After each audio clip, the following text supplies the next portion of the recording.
If you're a parent, then you know there are no words to describe the love the first time you held your baby, right? Absolutely. Now take that and imagine being so high that you can't even care for your own child. Tonight, Fox 4 is revealing the depth of a troubling trend here in Southwest Florida. Babies born addicted to drugs. 4 in your corner, Stephanie Tinoco has been talking to the mother of one of those babies. She's sharing her story, but chose not to show her face. Steph? Patrick, Amy, it's hard to imagine a love stronger than a mother's love for her baby. But the mother you're about to hear from says drugs put that powerful bond in danger. I was totally and completely hostage to my drugs. Whatever the drugs told me to do, I did. A prisoner of a lethal war, no ransom for her freedom. It's still painful for Jeanette to share her story. Taking a deep breath, she starts from the beginning. It's very hard if I get into details. Jeanette found out she was pregnant at 6 months. 2 months later, she went to the doctor. They did tell me, if you stop doing heroin now, you'll kill the baby. Jeanette kept feeding her addiction, hoping to end her life. I started feeling pains.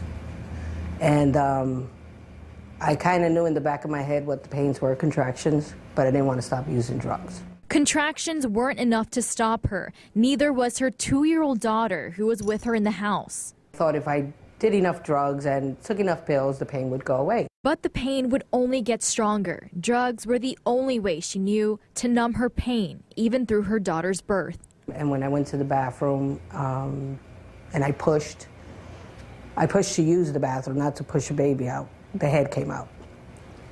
So at that point, you know, I said, this is happening.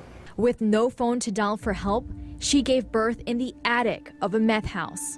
Cut the umbilical cord, I tied the umbilical cord on the baby, and don't ask me how I remember or even knew how to do any of these stuff. Taking hits and sips in between to help numb the pain. Next thing I know, they're busting down the door, and it's my friend with the cops and the ambulance. And I didn't remember anything until I got to the hospital. The first moments of life with her daughter are filled with memories of DCF at her bedside, telling her she's lost all her parental rights. They told me that, you know, that I had lost all 3 of my children, and the only way I could get them back is if I went into rehab.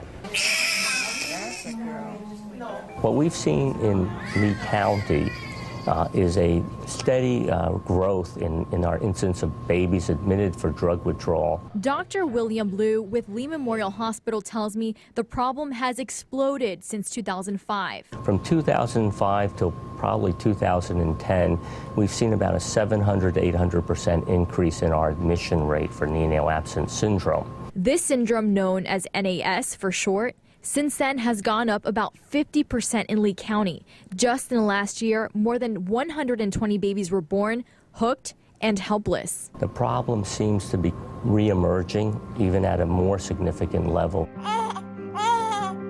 Those moments of holding her in my arms and seeing everything she went through,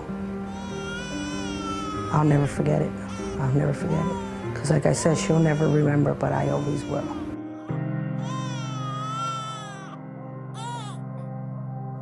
Jeanette has been clean and sober since 1999, and she tells me her daughter has since graduated high school and she's now exploring her career options. But who cares for these babies when they're born into the pain of withdrawal? The powerful story of a special woman who's filling that role tomorrow night at 10. Reporting in the studio, Stephanie Tinoco, Fox 4, in your corner. Thank you.